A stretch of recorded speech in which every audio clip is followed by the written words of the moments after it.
quit in 6 weeks and earn 105K with my Brain Boost Challenge. So what is an extra 105K gonna do for you? New car, school fees, maybe a down payment on a house? Or could it be something far more priceless than that? I think you know what I'm getting at here. Because it's one thing that I know is that high earners are leaking about 105K from these 4 harmless things that they're doing. And in this video, I'm gonna show you how to get all of that money back and boost your brain. So stick around. And who am I? So I'm Dan Hunter. If you're new here, I set up Clear Mind, Clear Life with the goal of helping problem drinkers and high earners, high achievers with coaching to get their lives back on track and get alcohol out of the way because it is holding you back. And how do I know? Because I quit drinking in 2017 and I haven't looked back since. Right, on with the video. So if we look at the average cost of drinking, which, you know, let's say a pint of beer in the UK, the average cost is about £6.50 a pint. Maybe, I don't know, in the US, $6.50, I don't know, maybe it's more than that. And we tally that up. So what is that? Let's say we do 6 drinks over 4 nights. I've got my trusty paperwork here. That's $156 a week or £156 a week. And that's basically $8,112 per year.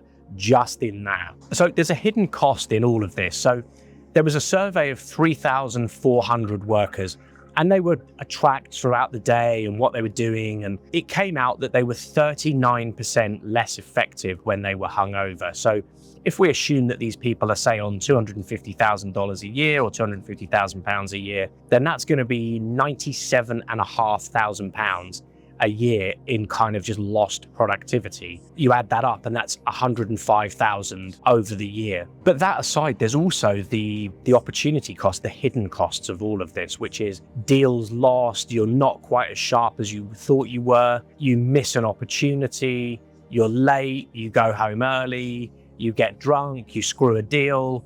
You know, there's all of these things that you just don't know that you're doing and you're unaware of what you're actually, the true cost of what you're doing. And the sad thing is these decisions compound over months, weeks, years, to the point where you are way, way behind of where you should be. And that's why getting a hold of this means that your life actually compounds, but in a much more positive way. And you gain that extra cognition, really. So why does cognition matter? Well, it's a fairly obvious thing, but let's go into some kind of facts and figures here. Alcohol will truncate your REM sleep. So what does that mean? Your REM sleep is the way of dealing with the day.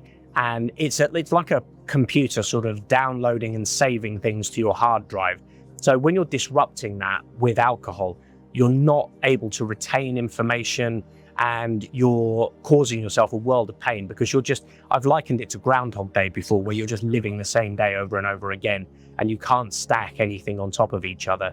So to give you an idea, the science has kind of worked out that 1 unit of alcohol means that you're diminishing your REM sleep by about 9%. Over a week, you know, you get 10, 11, 12 units of alcohol in you, which is nothing. You are absolutely screwing your REM sleep and you're destroying your ability to retain and memorize things. And it's not just memorizing, you know, numbers and facts and things like that. It's memorizing how people operate, how things that you've learned, it's how to deal with people. It's all of this kind of emotional stuff as well that we fail to remember and build on. And you become emotionally immature, basically, the longer you keep doing it. If you start drinking heavily at 30 and stop when you're 50, you probably have the emotional maturity of, you know, about a 30-year-old, about when you started. So anyway, this video, I said I'd give you a 6-week plan, and this is sort of what we work to, but this, you know, this can be a little bit of fun as well. You can see how we go about planting the seeds for your sobriety. So weeks 1 and 2 tend to focus on awareness. So what does that mean? It means looking at your calendar. It means marking off when you were drinking. How drunk were you? What did you drink? Why did you drink? Who were you with? This sort of thing. And we start building up, or you can start building up, this snapshot of exactly what you're doing, because if you can't measure something, you can't change it. And look at your bank account, because a lot of the transactions these days are grouped by things like restaurants and bars. You know, take them to one side, export them into a CSV file, see how much you're spending, see how much time you're spending in these places. And once you drag all this stuff into the daylight, you can't kind of bullshit yourself anymore. You realize exactly what it is you're doing And it's a bit like a vampire. You drag it into the sun and it explodes into flames, you know? It's you really shine that light onto exactly what it is you're doing. And I'm here to tell you that I'm sorry, but it's not going to be pleasant, but it is necessary. So week 3, now that we've done all of that, we do what I call the money jar method. So what that entails is you create your brain boost ledger, and within that ledger, what you want to do is keep a diary of the dates you've been to places, the level of clarity that you're feeling, the cash saved, that sort of thing. And every time you skip a drink, put that money into a separate account, into one of your pots or something like that, into your little freedom account. And most members are banking, you know, $300 in a week, certainly 2 weeks, maybe even sooner, depending on how much you're drinking. And what this does is it gives you visible proof of what you're doing, and it shows you that restraint actually pays. So week 4 is going to focus on things like self-visualization. And we do, it doesn't take long, we just do 90 seconds, okay? Now, we need to do this as often as we can, obviously without going too crazy with things. And I know this is going to sound a bit kind of woo-woo, but it's much more involved with your kind of mindset. We spend 30 seconds, so we do this daily, okay? You can do whenever works best for you. I find doing it maybe at the end of the day, but some people will do better at the beginning of the day. I'm not here to tell you, you know, what to do, you know, every second of the day. But let's just say we'll do it at the end of the day. And for the first 30 seconds, we're going to focus on tomorrow, which is why I like doing it at the end of the day, because it's a bit of a priming for tomorrow. And we focus on being sharp for 9 a.m., staying focused, being calm, sitting within our own sort of feelings within our body. Now, once we've done that, the next 30 seconds, we're going to zoom ahead 6 weeks. We want to see our ledger. We want to see thousands saved, and you want to see your pride and your self-confidence rising within yourself. And then for the last 30 seconds, we want to zoom ahead an entire year. We want to look at that $105,000, that £105,000 that we've saved. Maybe it's going to be a family adventure. Maybe it's a new property. Maybe it's a lake property or something like that. Something that you want to do with this money. Maybe you want to pay off part of the mortgage. Hell, I don't know. I'm sure you can think of a good thing to do with $105,000. Okay, with week 4 out of the way, we come on to week 5, which is basically your accountability week. And we do things which are, we call accountability loops. So the first part of that is getting basically like a wingman or somebody that you compare with and be together within the program. Now that can either be somebody in the program, or it can be a friend or a relative, or, you know, someone that you trust. Hell, could be me. And you can swap your ledgers and screenshots with each other. I'm not saying show each other your bank balances and stuff like that, but just how much money you've saved. You know, a little bit of healthy competition. Depending on how much you were drinking, you know, it doesn't hurt to say, you know, what you've been doing, how many days you've managed, what you're doing, what maybe even your plans are for that money in the future. The only rules are you have to be 100% honest, 100% accountable, and 0% shame, okay?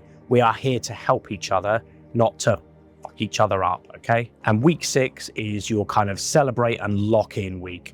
You're looking at cash that you've banked, plus you're also getting back that kind of premium REM sleep. So you're 6 weeks deep now, and you should start feeling that kind of surge of motivation. You should be feeling 1,000 times better. And this is where you get to enjoy some of it, okay? So you've saved some money. You've probably saved a few $1,000s at this point. What I always say is take 10% of it, maybe 15%, and do something nice.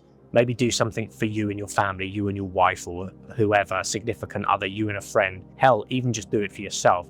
But take some of that money that you've saved and just do something. Not all of it. Save 90, 85% of it, and keep rolling that over. So by the end of the year, you've got this huge kind of nest egg. And this is the week where we decide what part alcohol plays in our life. Now, we've had 6 weeks of being very conscious about what we're doing. And what we're trying to do is to get week 6 into a sort of unconscious competent stage where alcohol no longer features heavily in your life and you no longer want it to feature heavily. And this is the thing.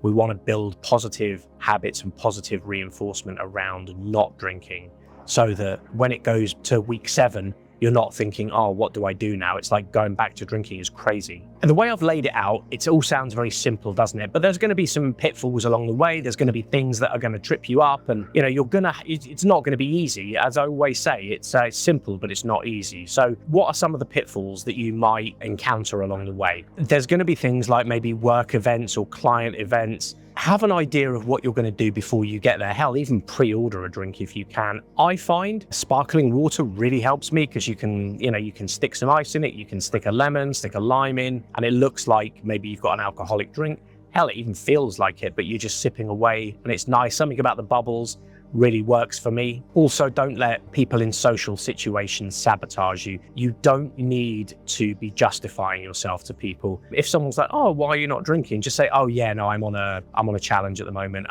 or I'm on my brain boost challenge, or whatever you want to say. Just say, yeah, I'm just not at the moment. You don't need to justify yourself to anybody. And the other one is having alcohol at home, okay? My advice to you is get rid of it. I'm not saying pour it all down the sink, but what I'm saying is maybe box it up, put it in the garage, put it in the attic, just get it out of sight, out of mind. And it's, if you really want it on day 43, and if you really want it in week 7, then it's there, isn't it? But I suspect you probably won't want it because you'll have started building your momentum. So why 6 weeks? Well, there is a method to our madness. So it takes about 40 days for your synaptic pathways to rewire. That's when it peaks. And there's a lot of neuroscience around this as well. You can Google it and you can find it. This sort of 6-week period or that sort of 40-day period is that sort of sweet spot for when that your neuroplasticity is at its kind of peak, when you're doing something new. Also, 6 weeks is enough for things like your dopamine receptors to reset. And it's going to be a struggle within that time. But once you hit that 6-week mark, you're going to find that you're able to enjoy things that you used to enjoy, and you're no longer reliant on things like alcohol and to kind of stimulate those receptors. And you'll find that those cravings subside because you're getting like a sort of chemical reset rather than just kind of suffering through it. So anyway, that's going to do it for today. There's your 6-week plan. If you want to go into that much deeper with me, book a call with me below and I can help you. But that's the sort of bare bones framework of it and how you can save 105k. I hope you enjoyed that little bit of fun today. But until next time, thank you. And I will see you in the next one.